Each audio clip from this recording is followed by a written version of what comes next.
Jornal em Foque. Apoio Unisanta, Universidade do Grupo de Excelência do MEC. BocNews, o jornal gostoso de ler e bom de negócios.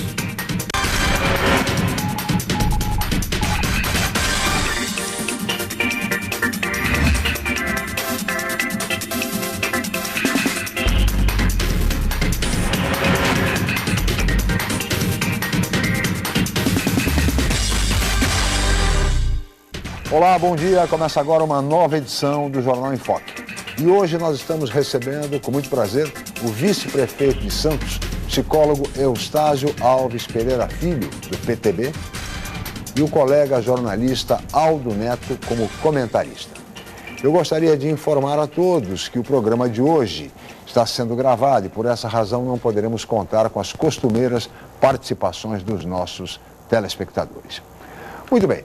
E na edição de hoje nós vamos falar de temas da maior seriedade, como é o caso da questão das drogas. Esse verdadeiro flagelo social que assola o mundo inteiro e afeta milhares de famílias. A situação no Brasil não é diferente, assim como não é diferente na nossa região metropolitana da Baixada Santista, que está caminhando para um processo muito interessante de internação compulsória para usuários de drogas, isso devidamente autorizado pela Justiça ou pela família do usuário. O nosso convidado de hoje, o vice-prefeito de Santos, psicólogo Eustácio Alves Pereira Filho, que é um especialista na questão, vai nos dar todos os detalhes a respeito de internação compulsória. E vamos também debater quais são os caminhos e alternativas para essa questão das drogas, que é um problema mundial que envolve milhões de recursos em todo o mundo e exatamente por isso é muito difícil de combater e de enfrentar. Vamos ver como é que a Prefeitura de Santos está enfrentando esse desafio do combate às drogas. Mas tudo isso vocês acompanham daqui a pouco, logo após um rápido intervalo comercial. Nós voltamos já com o Jornal em Foque.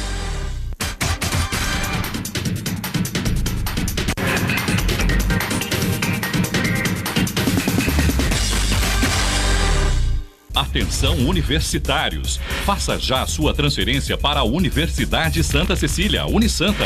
São 33 cursos de graduação presenciais e à distância nas áreas de exatas, humanas, biológicas e saúde. Aproveite para ter acesso ao melhor ensino com 25% de desconto na mensalidade. Faça parte da geração Unisanta e tenha orgulho de dizer: eu sou do Santa. Informações 32027101 ou www.unisanta.br. 1000 músicas para ouvir, 1000 livros para ler, 1000 filmes para assistir, 1000 praias para curtir, 1000 cidades para conhecer, 1000 gols de Pelé. Enfim, o número 1000 marca uma nova etapa em todos os sentidos e sempre motivo de comemoração. Por isso a gente não poderia deixar de prestar homenagem a esse número. Afinal, o jornal BocNews está na edição 1000. A gente tem muita história para contar em quase 3 décadas de bom jornalismo em Santos e na Baixada Santista. E você faz parte dela. Jornal BocNews, gostoso de ler, bom de negócios, em todas as edições. Academia Unisanta. Bem-estar, saúde e qualidade de vida. Mais de 80 aparelhos de última geração.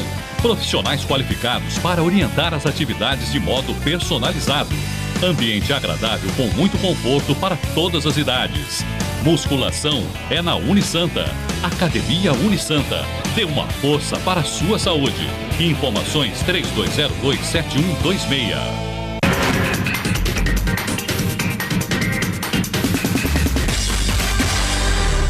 Estamos de volta com o Jornal em Foque, que recebe hoje, com muito prazer, o vice-prefeito de Santos, psicólogo Eustácio Alves Pereira Filho, do PTB, e o colega jornalista, como comentarista do programa, Aldo Neto.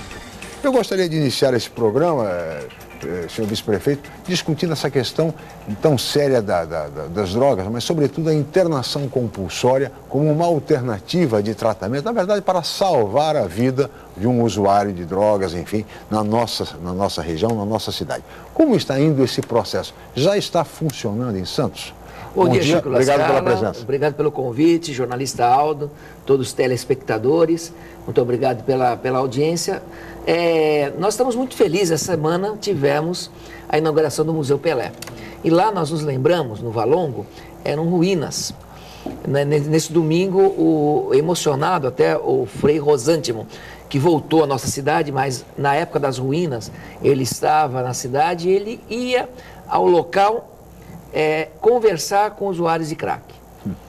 Nós conseguimos realmente, com todo um trabalho desses últimos anos, nesse momento, muito com o empenho do nosso prefeito Paulo Alexandre, tornar aquele espaço maravilhoso de resgate, restaurado, né? O prefeito no domingo até falou que o Pelé, que na verdade levou Santos e o Brasil para o mundo, o rei, através do Museu Pelé, traz o mundo para a nossa cidade. Então somos muito felizes. Mas veja, o foco no ser humano. Ali era um espaço vazio, ocioso, onde usuários de cracks eram atendidos ali pelo Santuário do Valongo.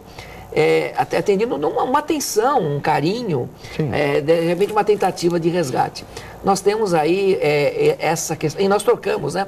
Usuários de crack, fazendo um paralelo, o maior crack de todos os tempos, né? Fazendo um crack saudável, exemplo para os jovens em termos de canalização de energias para os esportes, né? E isso é um grande modelo, um grande exemplo, e nós tínhamos lá jovens que a gente vê que isso vai marcar para toda a vida, eles estarem ali participando de um momento tão especial, né, com aqueles ídolos do passado. O prefeito coloca esse momento da nossa cidade com as PPPs, né? Então era Pelé, Pagão e Pepe, famoso trio de P's, né? E o Pelé permanece nesse P da atualidade com petróleo e porto. Então nós temos esse grande momento. Isso é muito interessante, porque eu sempre digo que a administração Paulo Alexandre, se tiver uma prioridade, essa prioridade é o ser humano. E dentro dessa linha de prioridade ser humano, dessa linha humanista do prefeito, que ele traz e nos contagia a toda a sua equipe, é a questão de possibilitar a todos tratamento. Então nós, com muito cuidado, nós estamos com 1 ano e meio de governo, nós estamos com a orientação do prefeito em buscarmos qual é a forma. Nós, logo de pronto, ele com uma visão intersetorial da questão das drogas, instala, já em fevereiro de 2013, um comitê gestor de políticas sobre drogas, com as secretarias de saúde, de segurança, Secretaria de Assistência Social, Secretaria de Defesa e Cidadania, e já pensando na importante vertente prevenção, a Secretaria de Educação, para trazer esportes, cultura e toda essa amplitude, mesmo Secretaria de Desenvolvimento Econômico, com oportunidades, empregos, pensando no indivíduo como reinserção social. Sim. Na verdade, nós nos baseamos e fizemos visitas ao CRATOD, que é um centro de referência da Secretaria de Saúde do Estado de São Paulo, na capital, ali instalado no meio da Cracolândia, que tem um trabalho espetacular, contribui demais. Hoje tem muita gente na Cracolândia de São Paulo, ali um espaço maravilhoso. Tivemos agora na Sala São Paulo, que é uma sala de espetáculo, a melhor sala de concertos do Brasil e a quinta do mundo, né? O teto desce, acústica perfeita, mas durante o dia, ali eram 2.000 usuários de crack, né? Nós estivemos lá, o comitê gestor, estivemos lá na Cracolândia, no atendimento da Cristolândia, que faz um trabalho humanitário fantástico, faz um trabalho de convencimento e trata em Jarinu. Do lado ali, tem a Casa Rosa, que trata mulheres. As mulheres, se você transferir, os homens ficam numa casa inicial, convencidos até aderir ao tratamento, por volta de 15 dias, no máximo 3 semanas. E são levados, no caso da Cristolândia, que é uma iniciativa da Igreja Batista e outras denominações a partir da Igreja Batista, é levada para Jarinu. Nós tivemos lá um trabalho maravilhoso de resgate do ser humano. Mas as mulheres, se você transferirem, tem todo um perfil diferente. Então as mulheres, ali nós temos por lá de 30 mulheres sendo tratadas, um tempo maior do que 3 semanas, que elas fazem ali um lar, o resgate até do imaginário, da fantasia delas, todo um trabalho voltado. Se você resgatar uma pessoa, valeu o trabalho. Então a gente não pensa tanto em quantidade, perdemos a mão, perdemos o controle, mas pensamos no ser humano, pensamos em cada um. E na verdade hoje os estudos mostram que temos 1.200, é muita gente.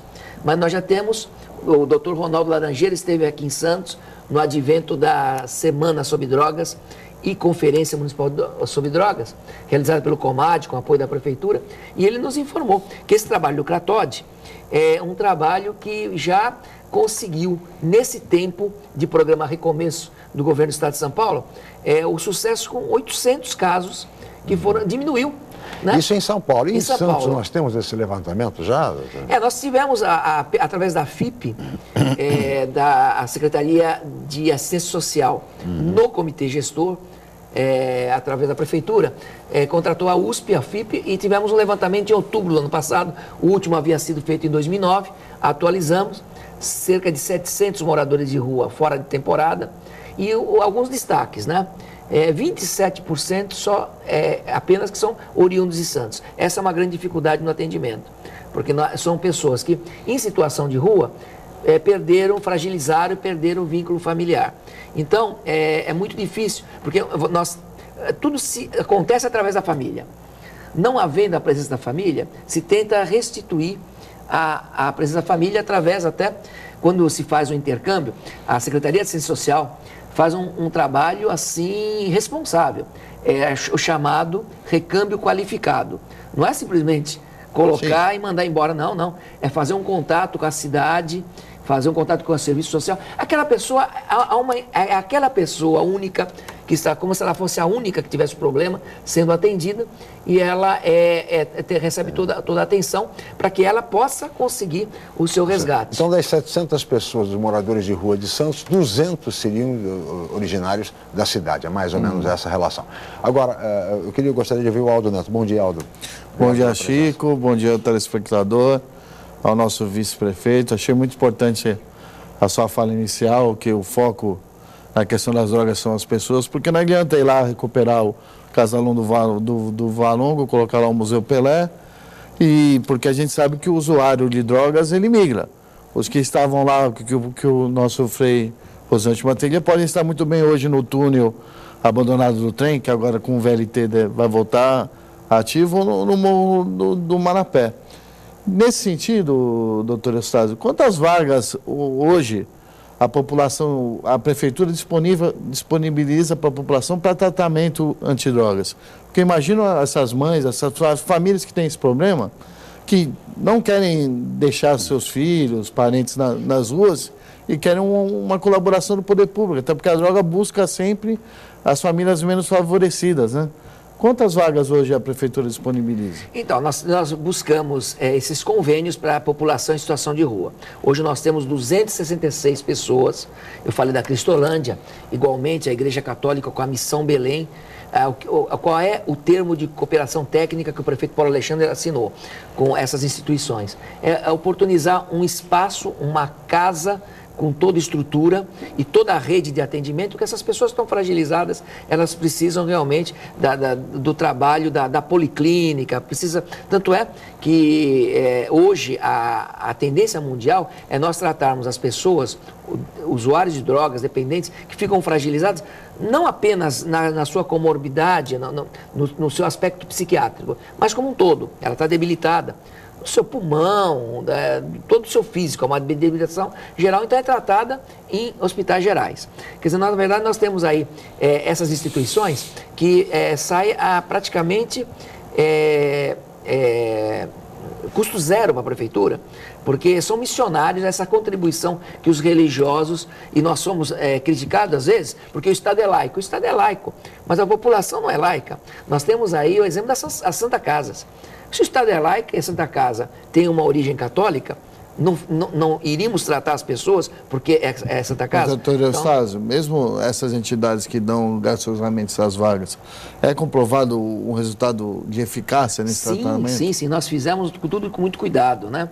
É impressionante o número de pessoas que são resgatadas, são egressas das ruas, né? Então não seria mais fácil, doutor Eustáquio, já que essas missões elas são eficazes na recuperação dos usuários de drogas, não seria mais fácil ao poder público apoiar mais decisivamente essas entidades, com recursos inclusive, do que criar vagas em hospitais para internação compulsória, como a Prefeitura me parece que pretende criar 20 vagas de internação compulsória, 10 na Beneficência Portuguesa e outras 10 no PS da Zona Noroeste, junto ao setor de atendimento psiquiátrico. Não seria mais fácil, então, do que todo o custeio que envolveria a criação de leitos públicos em hospitais conveniados, não seria mais fácil esse tipo de ação diretamente com essas entidades? Não, olha, o que funciona hoje no mundo e muito no Brasil são realmente essas instituições. Então, inclusive, o programa Recomeço do Governo do Estado é justamente a possibilidade de recursos públicos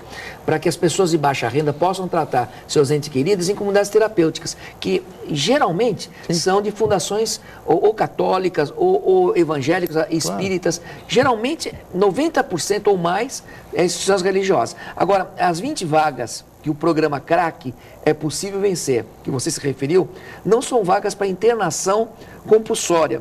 Na verdade, são vagas são leitos de desintoxicação.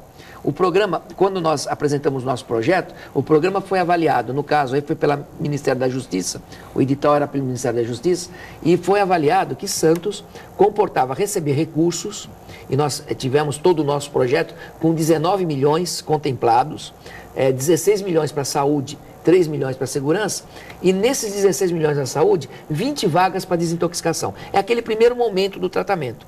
Você desintoxica, estamos negociando, sim, as tratativas da Secretaria Municipal de Saúde de Santos com a Beneficência Portuguesa, 10 vagas, e provavelmente as demais 10 vagas, talvez no complexo da Zona Noroeste, onde nós teremos ali também, nos próximos meses, estaremos o sonho acalentado há tantos anos, a unidade de dependência química 24 horas, próprio do município. Visitamos as obras, tá lindo ali. Então hoje nós temos apenas uma, que não é 24 horas, não atende o que é determinado. É o CAPS-AD, quer dizer, o Centro de Atenção Psicossocial em Álcool e Outras Drogas. Então nós teremos um CAPS-AD na zona intermediária. Sim. E teremos o outro para esse atendimento. E teremos os 20 leitos de desintoxicação. Agora, depois da desintoxicação, qual é o próximo passo? Porque o tratamento não se limita a isso. Ou seja, a internação compulsória, que tanto se discute no Brasil e que é tão polêmica, tá certo? Nós vamos ter em Santos ou não? Vamos ter, sim, porque faz parte do tratamento, né? Nós fomos, como eu disse, visitamos o Cratório em São Paulo. Eles tiveram, em um ano de trabalho, uma internação compulsória. Uma. Né? Agora, faz parte do tratamento. E o judiciário está sensibilizado, porque é amparado pela lei. Sim. Quando houve a reforma psiquiátrica, não é uma coisa nova, foi inclusive a reforma psiquiátrica, foi todo um movimento que Santos saiu na vanguarda, e é um modelo hoje para o nosso país, da mesma forma que acontece no primeiro mundo, mas nós não podemos deixar de lado o diagnóstico. E o legislador, ele previu isso em 2001, a lei 10.216, no seu artigo 6º, ela fala nos tipos de tratamento. Primeiramente, o voluntário, que é a esmagadora maioria, você tem que convencer esses 266 egressos das ruas de Santos, que estão em tratamentos em Jarinu ou em Itaquaquecetuba, eles estão justamente, foram por convencimento. Sim. Tudo voluntário. Ótimo. Né? Nós temos, o Aldo perguntou, nós temos hoje 80 vagas, 100% ocupadas em Santos. 40 já tínhamos 30 do município, a Secretaria Municipal de Saúde conseguiu mais 10, né, em um convênio para tratar mulheres em Guarujá. E nós temos do programa Recomeço mais 40, são 80. E teremos mais 40 que já saíram publicados. O governador está para vir trazer a biometria de mais 40 vagas em 3 outras unidades, que iremos para 120. Então nós temos, na verdade, todo esse trabalho, mas a lei, eu dizia a lei 10.216, ela fala voluntária, esgotadas as condições, atestado por médico, de qualquer providência extra-hospitalar, desde que o médico determine que aquele é o melhor tratamento, a internação voluntária, involuntária, que ainda não é compulsória. É o caso do Casagrande, a família interna, e aí comunica o Ministério Público em 72 horas. Acontece que as pessoas de rua não têm a família. O vínculo familiar está fragilizado. Ou se recupera esse vínculo familiar, 1 a 1, ou então vem aí a possibilidade da justiça. Involuntária. Aí a compulsória, que o juiz apela para o perito e aí determina aquilo que é o melhor tratamento para aquela pessoa. O objetivo é de salvar as vidas. Aldo Neto, formula uma pergunta para que o Eustáquio responda depois do intervalo. Legal. O nosso vice-prefeito, doutor Eustáquio, é um funcionário público de carreira da prefeitura, conhece bem o quadro municipal, até hoje ocupa a presidência da CAPEP Saúde. Sim. Eu queria saber se na prefeitura a gente tem profissionais capacitados suficientes para fazer esse atendimento a esses usuários de droga, que é um atendimento que eu imagino que é difícil e que precisa ter uma capacitação apropriada. Né? Tá certo, mas o Eustáquio Pereira responde no próximo bloco. Vamos para um rápido intervalo, voltaremos em seguida com o Jornal em Foque.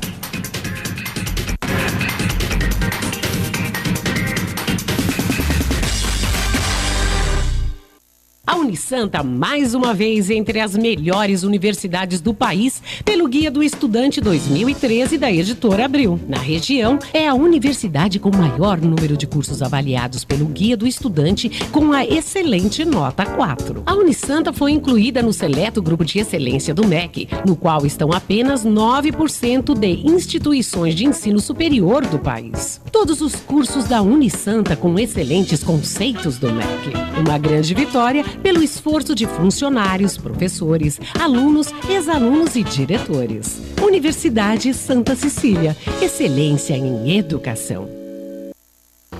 1000 músicas para ouvir, 1000 livros para ler, 1000 filmes para assistir, 1000 praias para curtir, 1000 cidades para conhecer, 1000 gols de Pelé. Enfim, o número 1000 marca uma nova etapa em todos os sentidos e sempre motivo de comemoração. Por isso a gente não poderia deixar de prestar homenagem a esse número. Afinal, o Jornal Boc News está na edição 1000. A gente tem muita história para contar em quase 3 décadas de bom jornalismo em Santos e na Baixada Santista. E você faz parte dela. Jornal Boc News, gostoso de ler, bom de negócios, em todas as edições.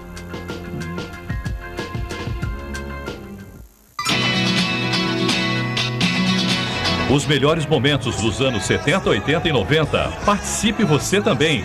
Peça o seu clipe no santaportal.com.br/107 na TV. Vale um artista ou banda para ser tema dos especiais.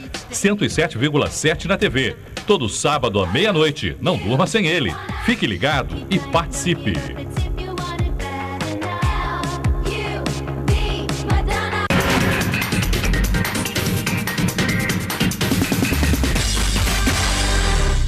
Estamos de volta com o Jornal em Foque, que recebe hoje, com muito prazer, o vice-prefeito de Santos, psicólogo Eustáquio Alves Pereira Filho, do PPD, e o colega jornalista Aldo Neto, como comentarista do programa, que deixou no bloco anterior, Eustáquio, uma pergunta com relação a esse imenso desafio que é cuidar nas ruas com os usuários, sobretudo de crack, né? E se a Prefeitura de Santos ela dispõe de pessoal preparado, especializado para esse atendimento, dada a grande demanda que se verifica nas ruas de Santos. O Aldo citou aí o fato de eu ser de carreira há 32 anos, né?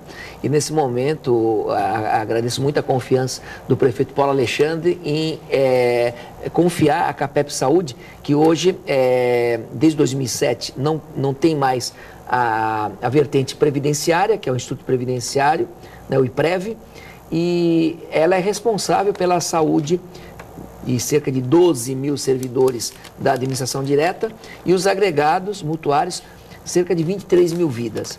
Então, nós temos aí essa responsabilidade. E nós temos muitos servidores, sim, que têm a problemática do álcool e outras drogas. Isso sempre nos chamou a atenção.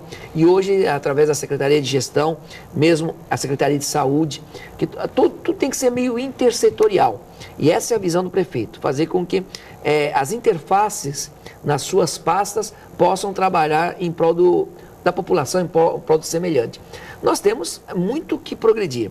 Nós falamos muito no comitê gestor, com a anuência aí dos secretários, estão muito atentos a isso, nas capacitações. As pessoas precisam ser sensibilizadas. Nós estamos no advento da formação da Casa do Servidor, né? O prédio onde o IPREV ocupava, desde a CAPEP, foi sempre assistência à saúde previdenciária. Então, existia, como é normal dos institutos de previdência, tem lastro financeiro, então tinha propriedades, veículos, vai tendo aquele lastro comum, né, nesse tipo de trabalho.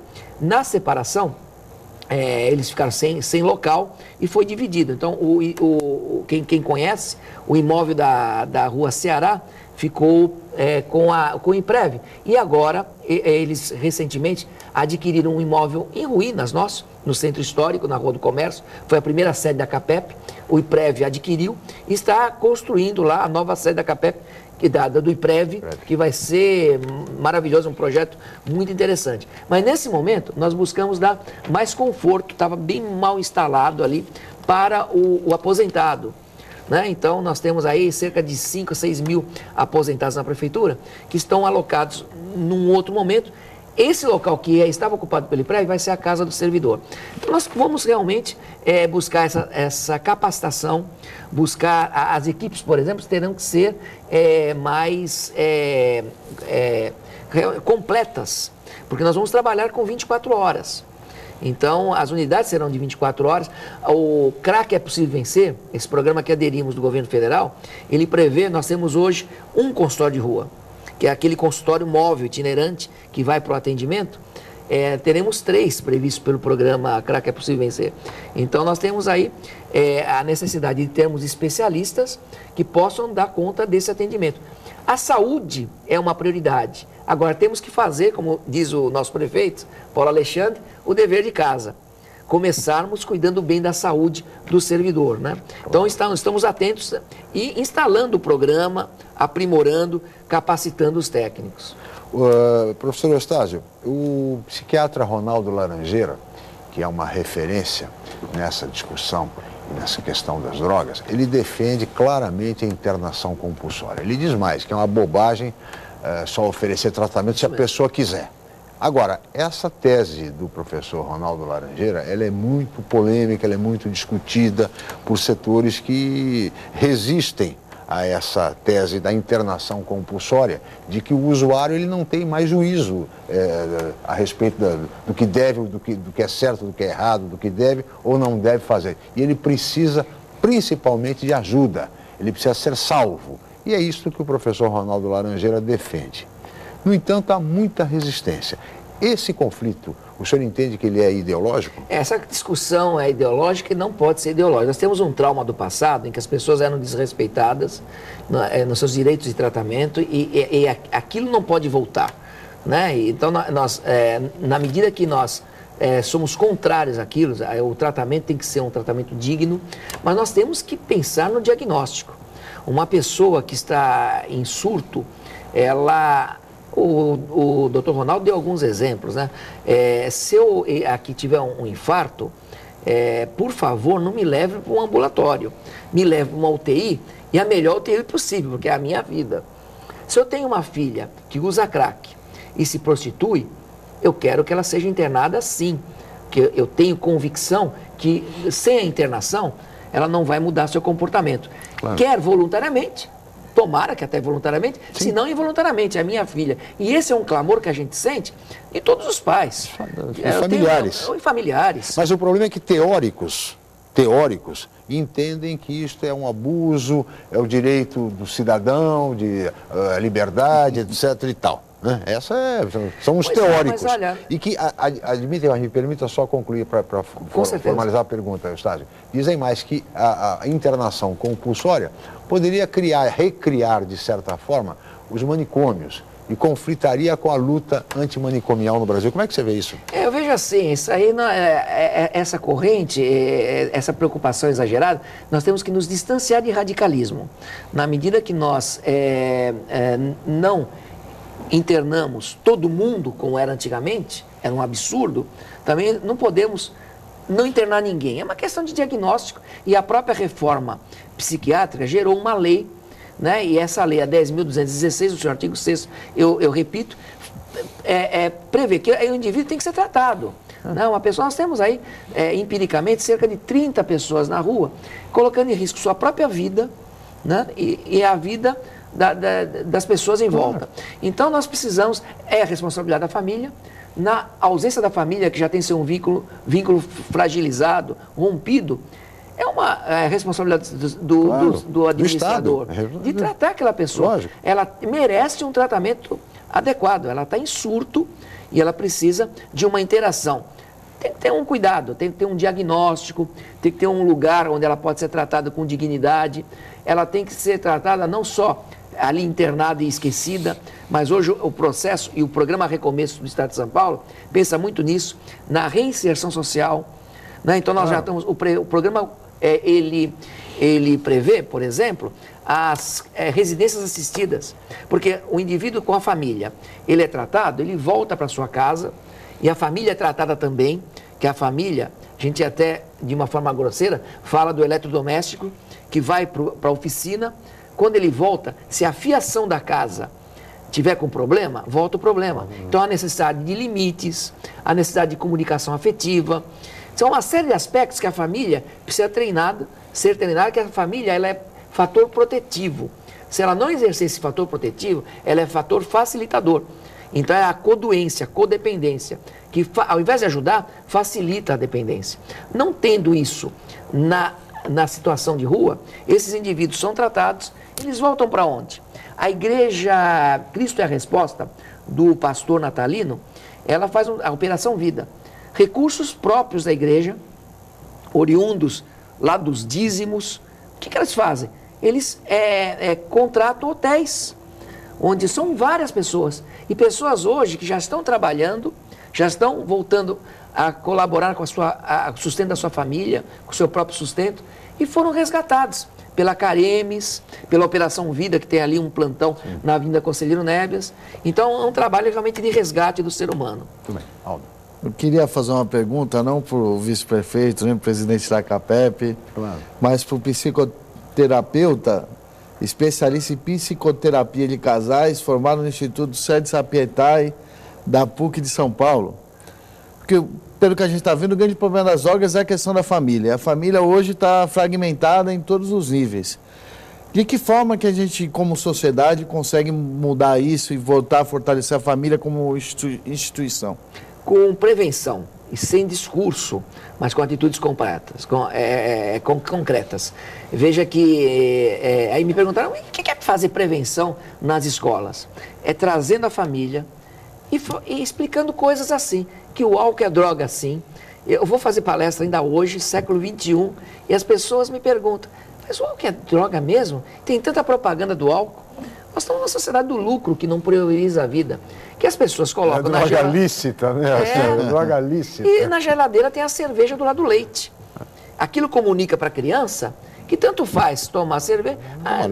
Daqui a pouco eu posso tomar. Passou a adolescência, vai tomar.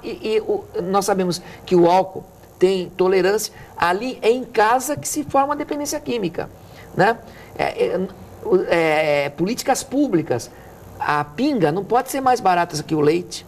Muitas vezes o refrigerante é mais caro que a cerveja em promoção. Então, são mensagens que nós precisamos atuar em macro políticas, mas nós temos que chegar à família e a família ser protetora. Essas informações básicas. Então, nós falhamos, não existe do governo federal, por exemplo, nada em relação à prevenção. Não existe programas de que dê os investimentos federais para a prevenção. Aliás, nesse sentido, Eustácio, você considera eficaz, eficiente, producente, enfim, a política antidrogas no Brasil? Ou não existe essa política? Não, eu acho o nosso programa ainda muito tímido, né? Várias políticas são, né? Agora existe um investimento maior, que o crack tomou uma proporção, mas estamos muito próximos da indústria do álcool. Eu digo, estamos como governo federal, né? Nós tivemos aí o advento da Copa do Mundo, isso é um absurdo. A França, em 98, quando a FIFA quis impor, a França simplesmente disse o seguinte, vamos fazer a Copa em outro lugar. No nosso país, se fizer, vai ser nas nossas leis. E eles não vendem... Isso é soberania. Isso é soberania, Quer dizer, na verdade, nós nos submetemos como se submeteu a África do Sul. Nós tínhamos já essa conquista, já com dados que a violência nos estádios já havia diminuído, porque uma coisa leva a outra. O álcool, e a partir do álcool outras drogas, potencializam a violência. Se você tem uma droga lícita, não é porque ela é legal, ela é permitida, tem propaganda, não deveria nem ter propaganda, ela continua sendo droga, porque altera no organismo. Então, as políticas têm que ser dessa forma. Nossa política é muito tímida, carece de maior fiscalização com relação à redução de oferta que faz parte, né? Aldo. Queria também saber do doutor Eustácio o que ele acha da grande polêmica que se teve na nação da liberação ou não da maconha. Teve até o ex-presidente Fernando Henrique Cardoso tomando uma posição favorável. Como especialista, qual o seu pensamento quanto a isso? Eu respeito muito a posição do Fernando Henrique Cardoso, estadista, sociólogo, mas eu acredito que não tenha sido visto em todos os ângulos. A visão dele é a liberação da droga, não da maconha, mas da droga. Ele falou da maconha, mas para diminuir a criminalidade. Na verdade, a liberação da droga, ao meu ver, aumenta a criminalidade. Porque nós temos alguns exemplos no mundo, né? A Holanda, que foi do pós-guerra, após 1945, que saiu liberando. Só que hoje a Holanda retrocede, está preocupado, está perdendo o controle. E o holandês não gosta de perder o controle. O princípio ativo da maconha está potencializado. E ele leva, onde libera a maconha, aumenta o consumo, inclusive da cocaína. Porque assim como o cigarro, o álcool, a maconha abre portas para a cocaína.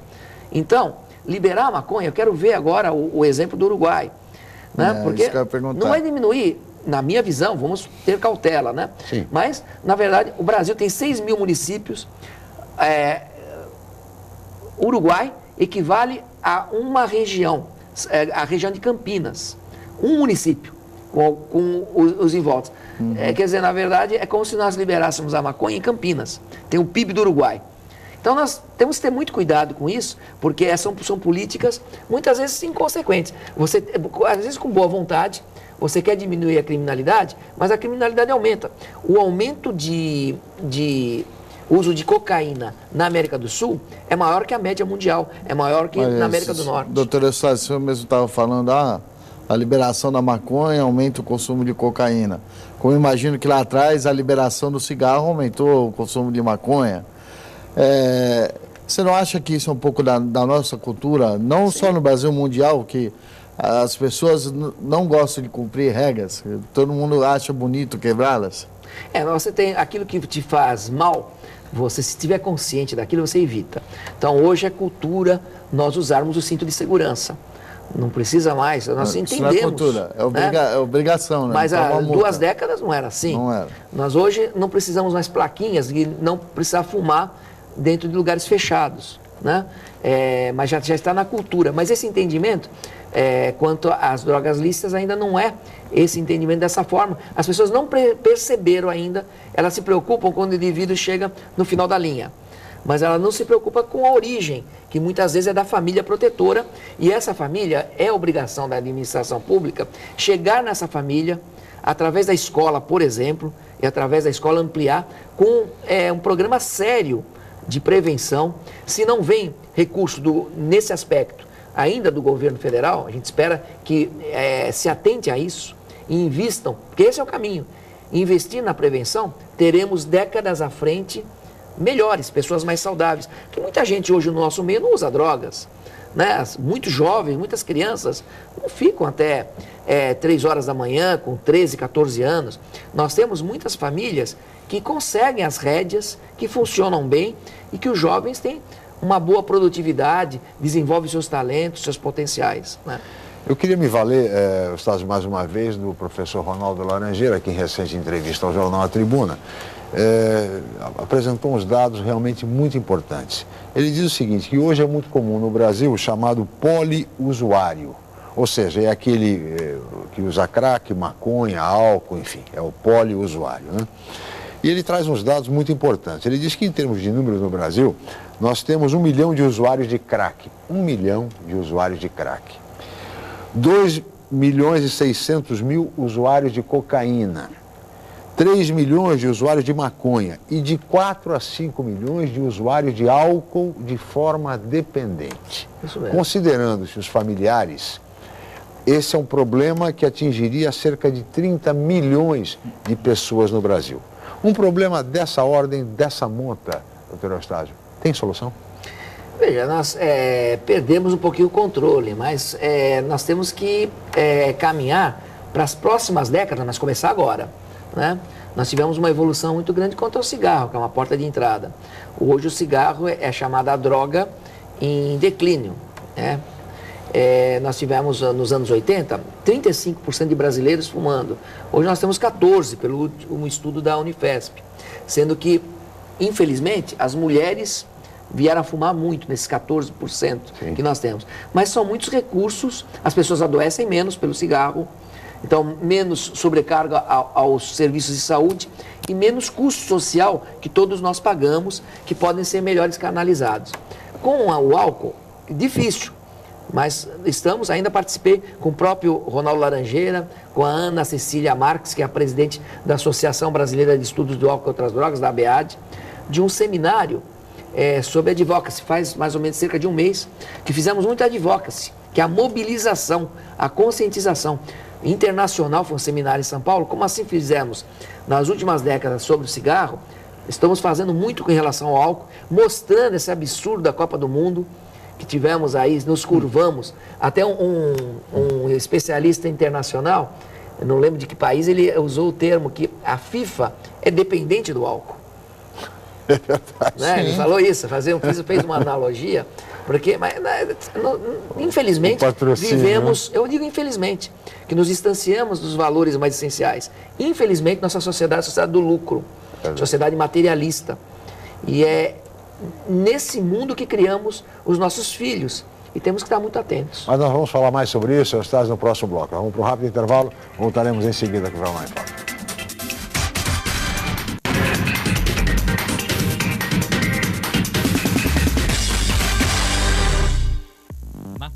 Natação. Musculação. Basquete.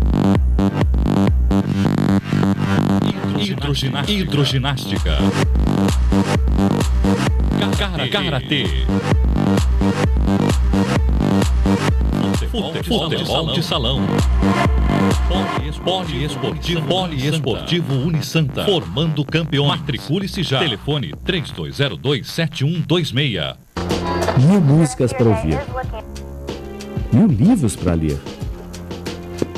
1000 filmes para assistir. 1000 praias para curtir. 1000 cidades para conhecer.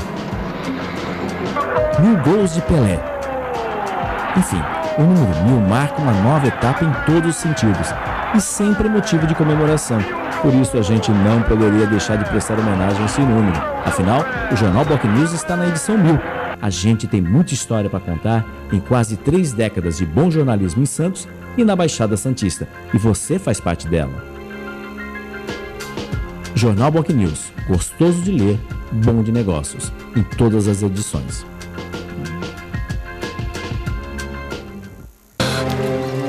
Eis o Cordeiro de Deus, aquele que tira o pecado do mundo.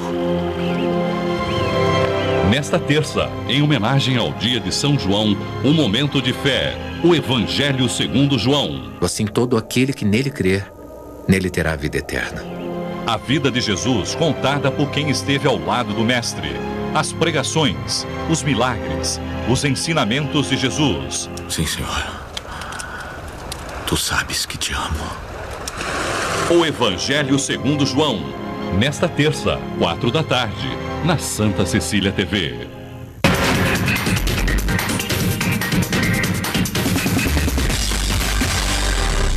Volta com o Jornal em Foque, que recebe hoje, com muito prazer, o vice-prefeito de Santos, psicólogo Eustáquio Alves Pereira Filho, do PTB, e também o colega jornalista, como comentarista do programa, Aldo Neto.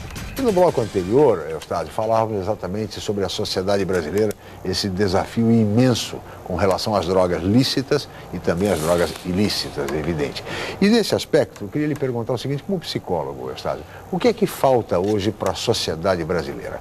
Imposição de limites, disciplina, espiritualidade, educação, enfim, o que falta para a nossa sociedade? É tudo isso mesmo que você falou, né? Eu vejo dessa forma, nós distanciamos muito da essência, né? Então nós estamos, a sociedade registra, isso é um procedimento mundial, mas o Brasil sofre muito pela carência de recursos, é um país com potencial enorme, mas nós temos uma desigualdade social também muito grande, né? Então a maior parte com poucos e essa distribuição menor, então nós temos que trabalhar muito e nós aqui buscamos fazer a lição de casa e nós Santos temos uma boa qualidade de vida, uma das melhores do estado e do país, mas nos angustia muito, nós temos tantas famílias na periferia e mesmo aqui na região intermediária, as habitações coletivas, isso traz um sofrimento, desde campanha sentimos mais de perto, né? O prefeito é um humanista. E o que é ser humanista?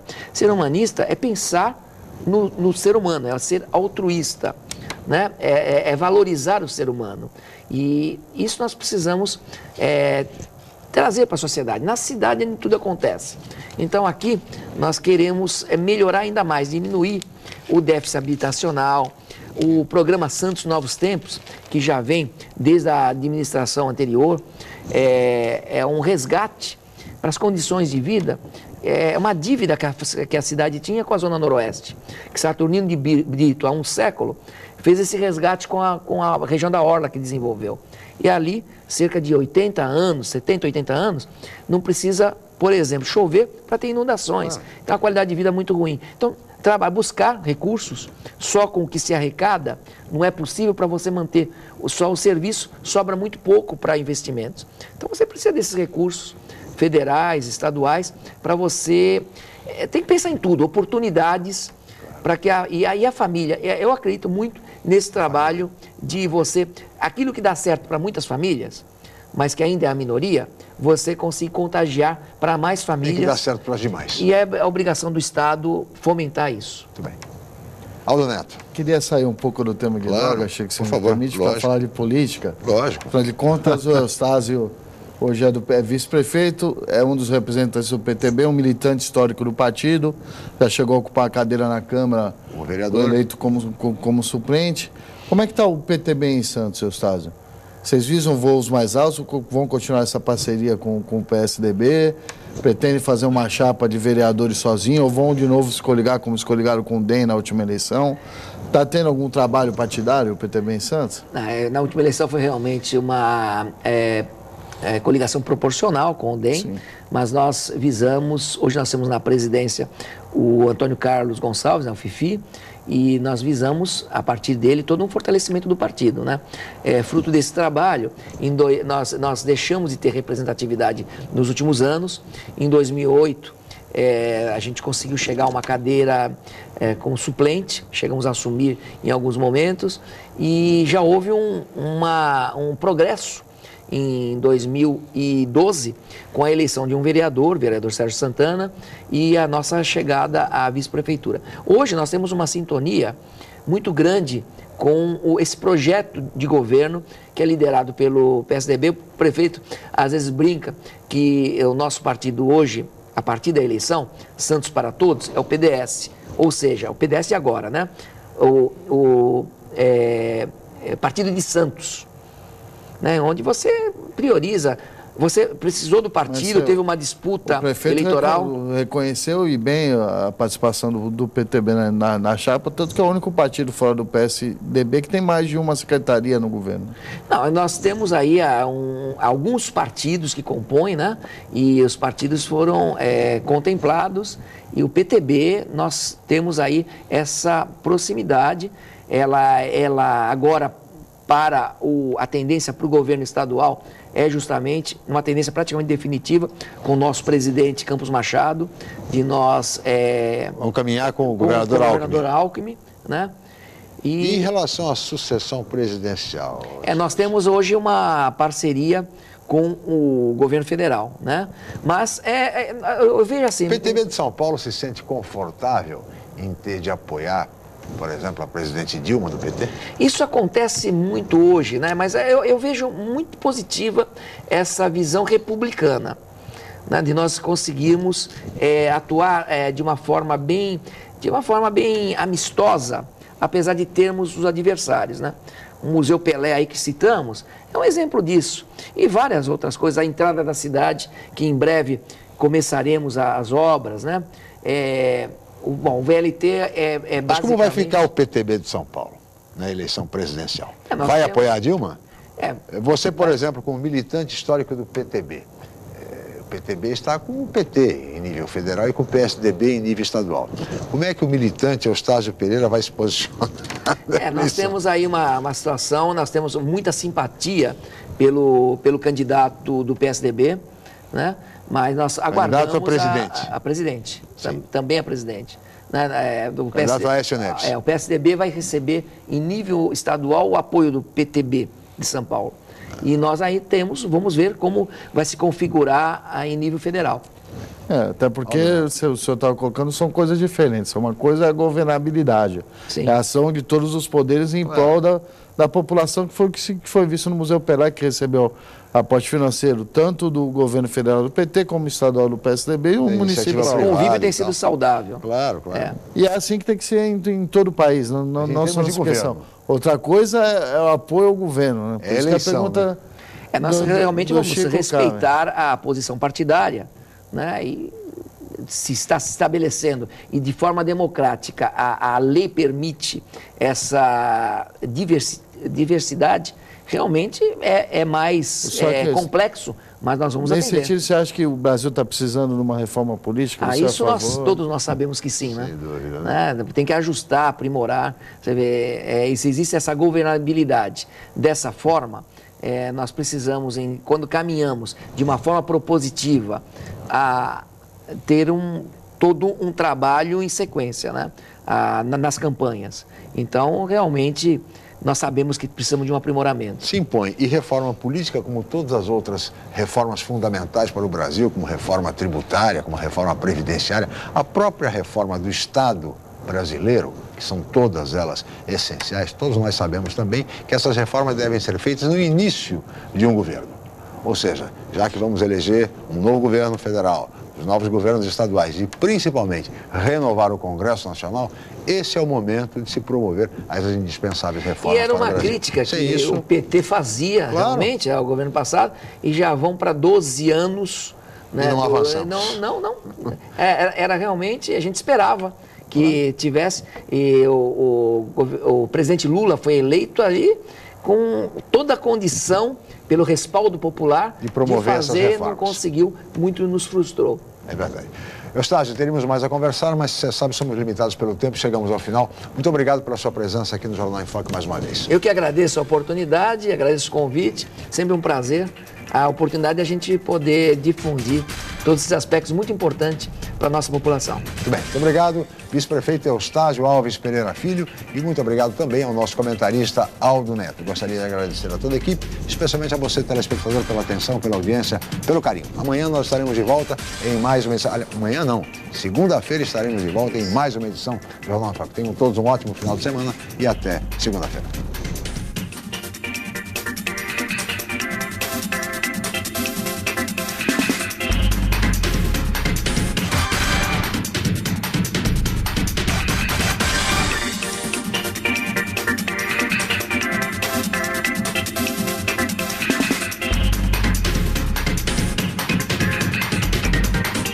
Jornal em Foque. Apoio Unisanta, Universidade do Grupo de Excelência do MEC.